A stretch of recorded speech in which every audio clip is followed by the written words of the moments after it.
Welcome to the Truth About Cherry Audio, Part 2.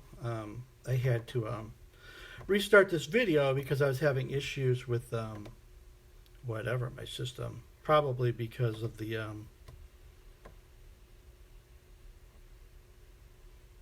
bandwidth that's shooting live video, because I'm doing video and audio capture all at the same time and everything. So now I have Quadra loaded.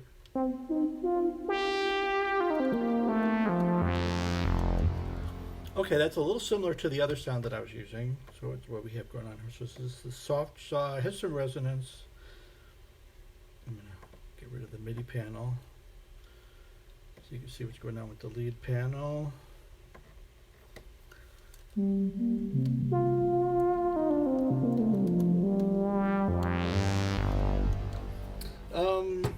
So where do we go next? The real truth about Cherry Audio, Part 2. So another real nice feature for me is, okay, this is two things. They have standalone mode, which is really nice if you do live performance things where you want to open, the standalone synthesizer application rather than running it in a host. Really nice for live performance. All the controls are right there. You can size the display exactly the way you want it. All that stuff works really good for that. So I like that. It also happens to be good for shooting videos like this. So I'm going to peek at my video, make sure, okay, this looks good. So in Quadra, another feature, and this was something I discovered, I guess when I first got this, and I don't remember the order of all the instruments. DCO 106 was one of the first ones, the standalone ones after Voltage Modular. It was the first. And then somewhere they did Surrealistic MG1, which is a great little instrument. And then not too long after all of that, Quadra came out. I don't know if they did memory mode before that, probably. But Quadra was one that everyone was excited about because there's so many people who love, bands like Genesis, and they used it on a lot of recordings. So of course, everybody gets wants to hear what does the Abacab patch sound like, which actually isn't a particularly exciting sound. It's just a saw lead that's fifths. But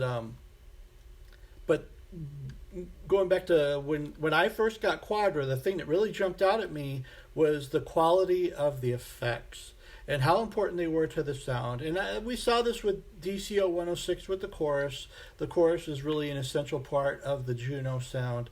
And I think with the effects on Quadra, they definitely were at a higher level in terms of, just being really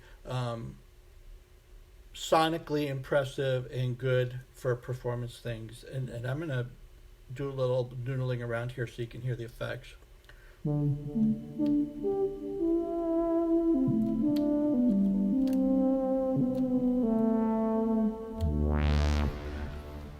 So I'm using the reverberator a good amount here. A lot of times what I'll do, I could go through some patches.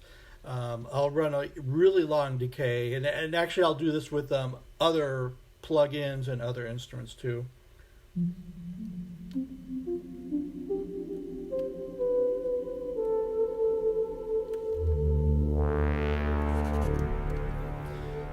So I'll let the reverb cloud build up a little bit as I play. It's one of my kind of favorite tricks, so to speak.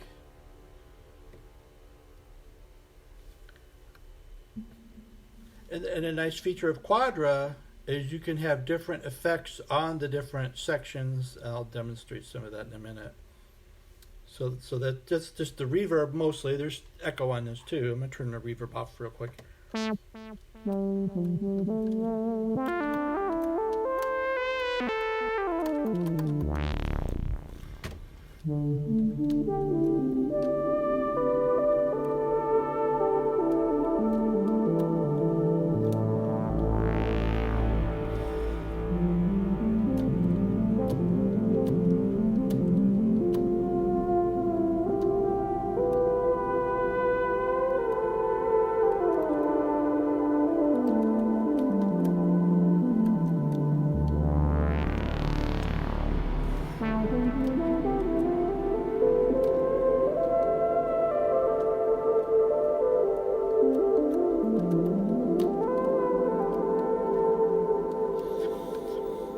And I really realized with the reverb how much I like that sound when I was doing one of the first videos that I did.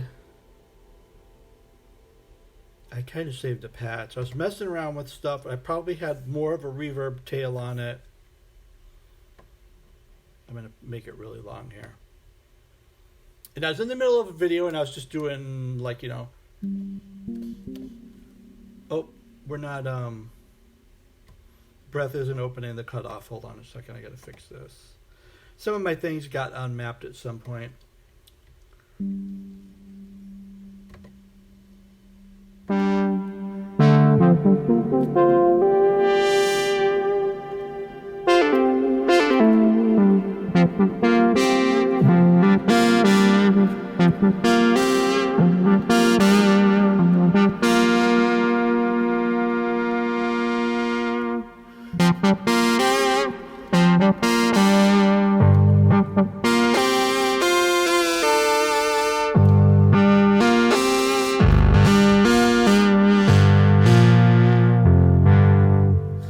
Doing that kind of stuff, and then I got to the end of the video. I was just about to get done, and I'm doing like,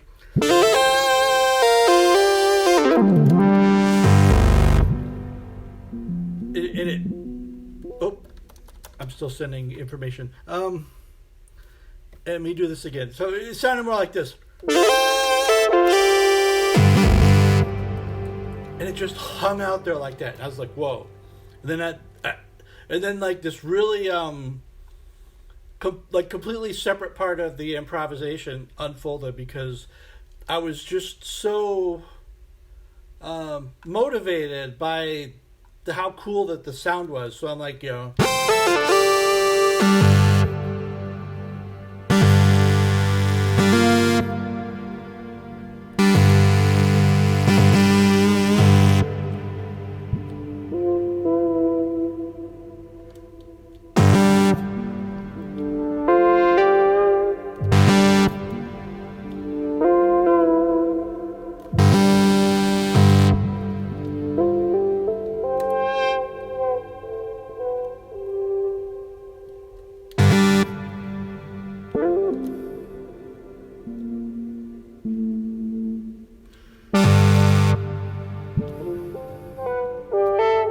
Whatever, something like that kind of a thing.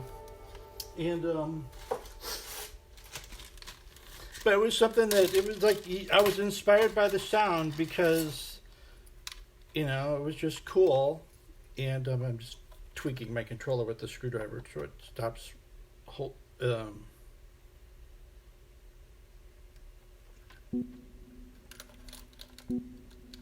because it was sending note information when I wasn't actually blowing, which isn't the desired. That can cause problems. Like you get weird notes ringing and dissonances that you don't intend. Not that I don't like dissonance, but so that was that. And then another thing I discovered with Quadra, I'm going to jump into see if I can open Cantabile. Okay, that's going to open for me. And then I'm going to change the hopefully this all works. I'm going to change the window. Actually, I'm going to switch it to the display. Let's see. What's going on here? Oh, I don't have the MIDI input onto the right thing because I've changed my interfaces, so everything is a little different now. Hopefully this all works.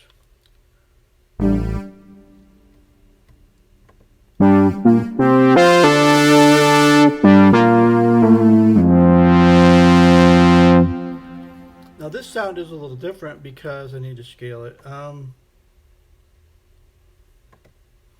you can kind of see what's going on with it. Because I'm using the different sections of Quadra.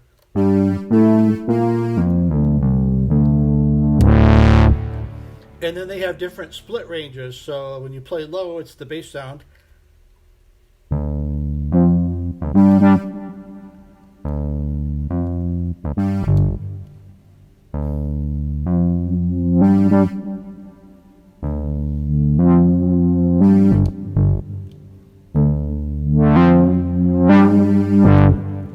And then breath is opening the filter on the lead more, but not so much on the other sounds. So you can use your breath to bring the sound in. The other thing I do with this that's fun is this MIDI rotator, which is a plug-in that basically harmonizes what you play to different pitches.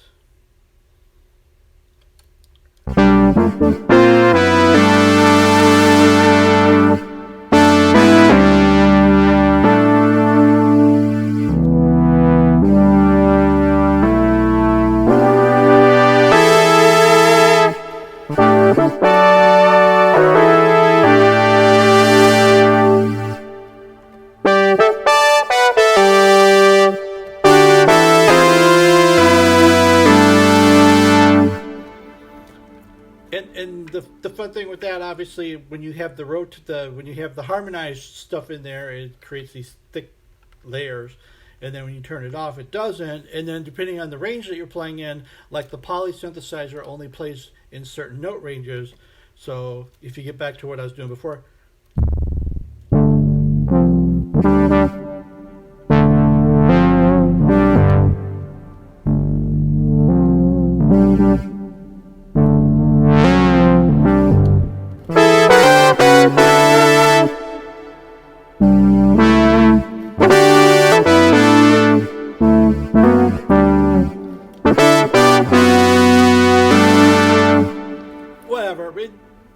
So playing in the different ranges, you're getting different amounts of kind of orchestration, so to speak. And when you kind of work that out, you can play off of that with playing in different ranges, getting different sounds, and all of this works live.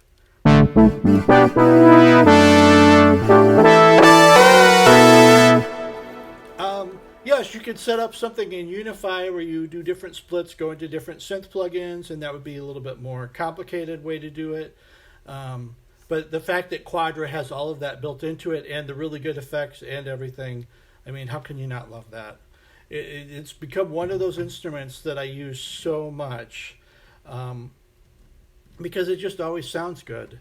I mean, this particular sound is a little bit more of a gimmicky kind of thing. Like, it can get old really quick unless you get into a really good kind of groove with it. But I do like that sound a lot.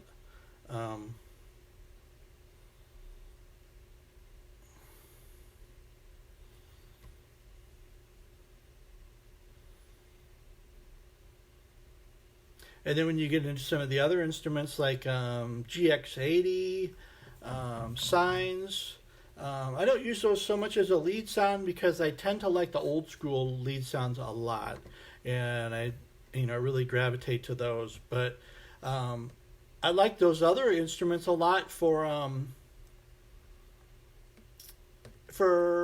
polyphonic things like pad sounds and kind of effect sounds. But one lead instrument that was really exciting to me when it came out was Miniverse. Because everyone pretty much loves Minimoog. I mean, it's like been on the, probably more records than just about any synth, maybe 2600 or Odyssey. Like, those three were on so many early records. I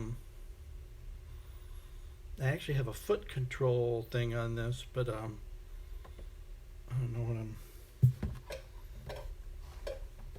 this is all plugged in and working or not. Are we? It doesn't seem to be. Or is it?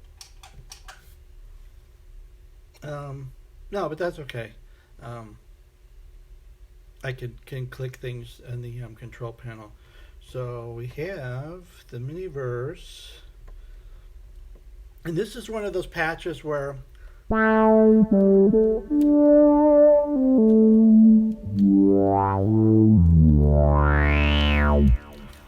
I'm using breath to open the filter frequency and cutoff in different degrees. And I don't have a ton of patches in this because I use this one so much, because what I've done is basically set up one patch where you can get a lot of different sounds out of, especially in the plugin host that I'm using. So we have the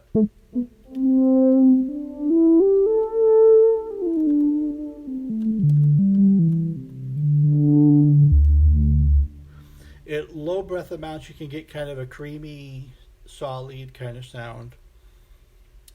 Then if you push it, then you get more of a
so it's like you could take one patch with the breath because you're messing around with the resonance and the frequency, and you're able to get a really funky bass sound out of the same thing that you could also get kind of a singing lead out of.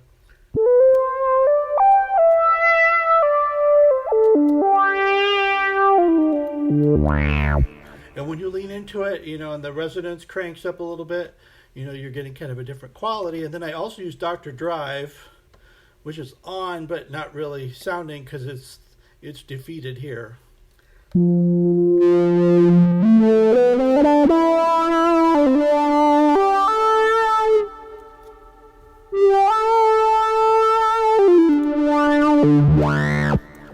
So that's almost like having, 3 or 4 different patches in one sound because you can toggle the drive on and off.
So you get really, with just one instrument, you can get quite a range of sounds.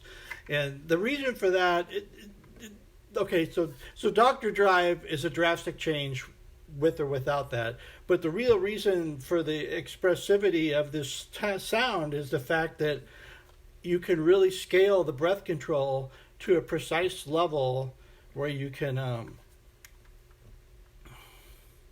get the nuance and the response that works really good in a musical way. And so again, this is, it kind of goes back to the first concepts I was talking about, the truth about Cherry Audio, looking at the DCO 106, is the ability to do the breath scaling and control features and do it at the patch level. It just makes a huge difference. I'm going to jump into another sound that I like. And this is a more recent one. So I was messing around with one of my favorite sounds is like an ARP Odyssey. What am I trying to say? Like a sync lead sound. And Cherry Audio has not done an Odyssey plugin yet. I kind of wish they would, but so what I've done is I took the CA2600. I created a sync lead in that. Actually, I need to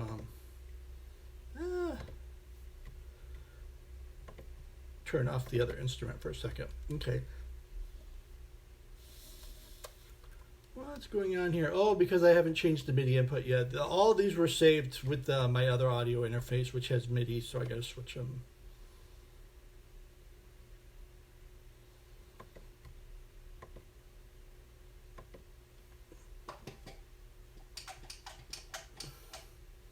Yeah, my toggle switches aren't working with my foot switch, which is fine. So now we should get some sound.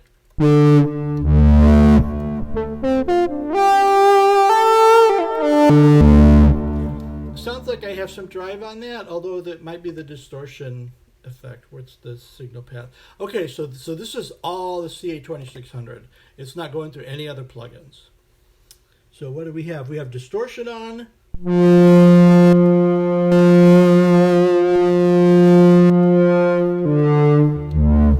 Delay and reverb. And this is all in the CA2600. So I could just as easily be right now, I could be in standalone mode with just the CA2600.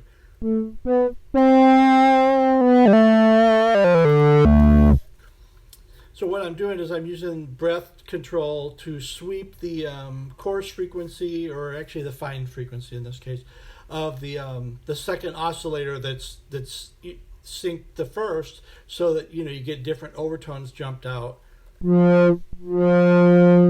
And you could change the pitch.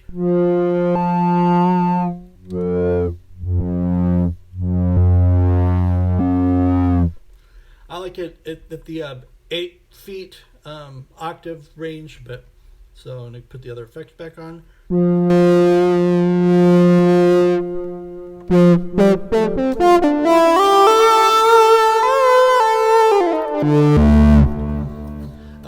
The truth about Cherry Audio, by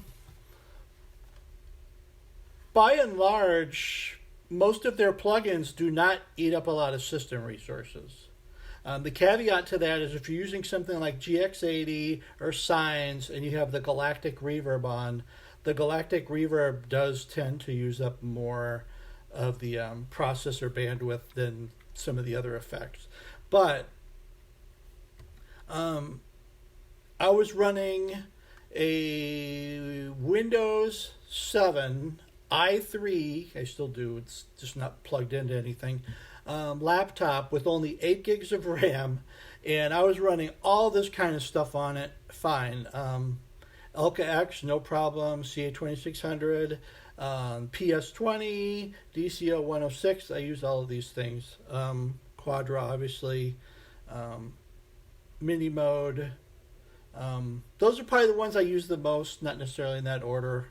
I know when I first got DCO 106, because the other ones weren't out yet, I use that like all the time. And that's a really easy one to start with because it's really easy to get good sounds on it because it's simple. There's not as many controls to mess around with. I think that's a lot of the appeal of the Juno, was that people could figure out how to get sounds on it because it didn't have so many different controls that interacted with each other. It was pretty straightforward: oscillator, filter, chorus, whatever. So let me get back to this sound. So I'm layering this, the actual patch that I do, with Elka X.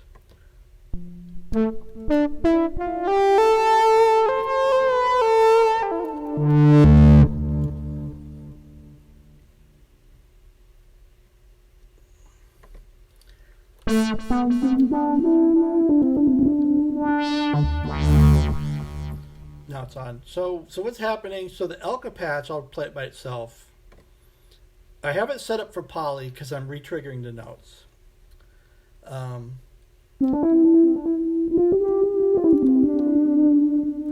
I thought that the attack, which I'm not using breath control so much with, I thought the attack reminded me of kind of like an electric piano or something, where you're getting a definitive attack on every note.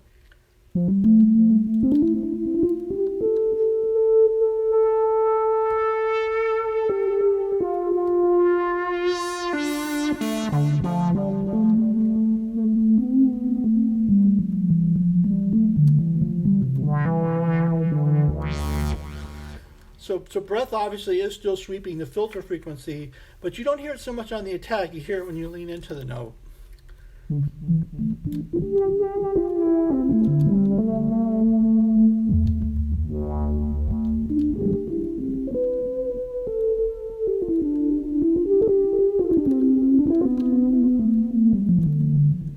And the fact that it has that built-in attack on every note causes you to play it a little differently. And then what I'm doing with the CA2600 here, it's layered, and you really hear the CA2600 kick in when you push it. So if you're playing light, let me see if I can improvise something here.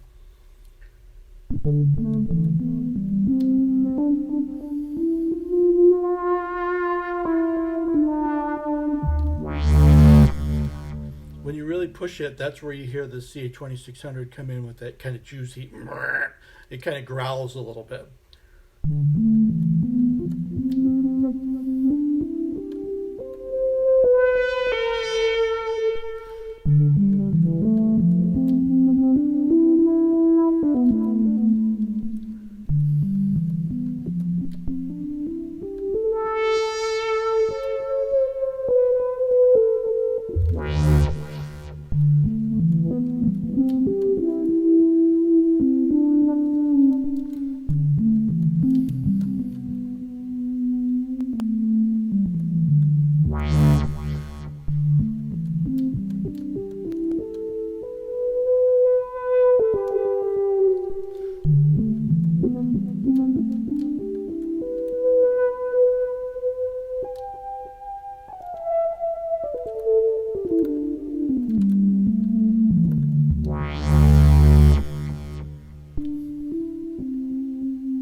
I don't know. I think that's kind of a unique sound. I like it. And it's the kind of thing that I think breath control really uses to advantage, because you can get all this different expressive things. I mean, it's a recurring theme, I think, in what I try to do when I play music, because I'm not the most technically accomplished player. I probably don't come up with the most unique sounds, but what I think I try to accomplish is I try to create sounds that have a range of timbre or expression that you can get when you play it, so that you can do all these different things. Where if you play soft, it sounds kind of one way, and then if you lean into it, it plays another way.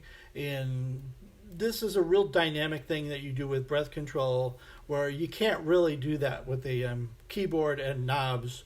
I mean, some people basically could do it, like a George Duke or somebody, but there's so much like knob twisting and coordination that has to happen. Like if you're twisting the resonance with each note or something, that, I mean, most people just, the breath can open and close a filter way faster than you can do it with a knob. And in fact, if you did try to twist knobs as fast as you could open and close the filter with breath, you would probably destroy the potentiometers, because it would just fry it, like Eddie Van Halen playing Cathedral on his guitar. And when he got to the end, the volume knob was basically froze in one spot, because he had been, using the volume control on the attack of every single note throughout the piece, to the point where it heated up because of the friction, and then it just, destroyed the volume control. I know he did that piece a lot live, and he probably figured out that there was a better volume knob that didn't do that. But yeah, when the original one, that's basically what happened. And then that's, kind of my analogy with trying to do all of this nuance that you can do with breath control with an instrument. I mean, yeah, it's possible with the sliders and all that, but you just can't move them, the same speed. Like if you watch the filter when I play the frequency, and actually on the art patch, I'm not opening the filter that much, but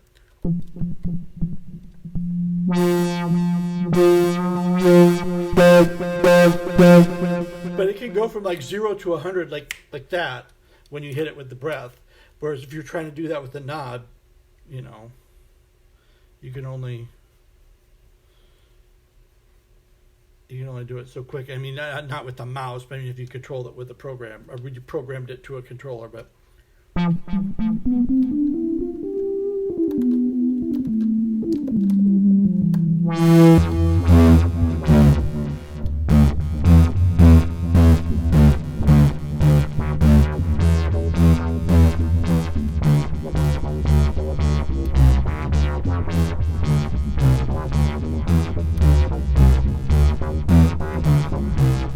you can really see it on the fine tune over here.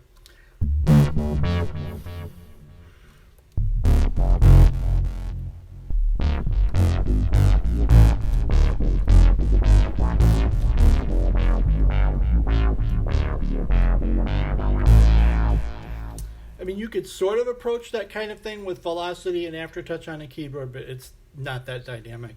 Like, you can only get aftertouch to respond so fast. Even though some instruments like a Hydrasynth have pretty expressive aftertouch, but I mean, it's not as fast as what breath is. It'll never be. It's just because it's not possible, because the breath sensor can react so quickly to changes in breath. It's really pretty amazing.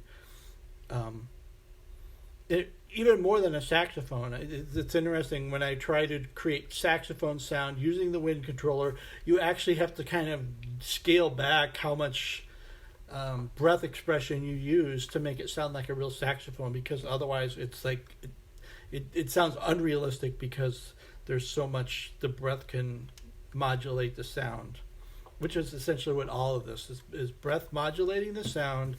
And the truth about Cherry Audio is their plugins are just designed so well to be so expressive and responsive and flexible, and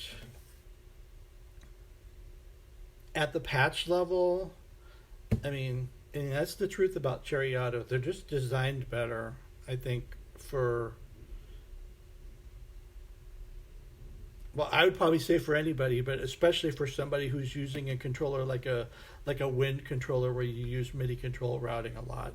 I mean, it's taken me however long I've been talking, 40 minutes. The real truth about Cherry Audio is they're just designed really good for MIDI control routing and people who use it. Thanks for watching, and have a great day.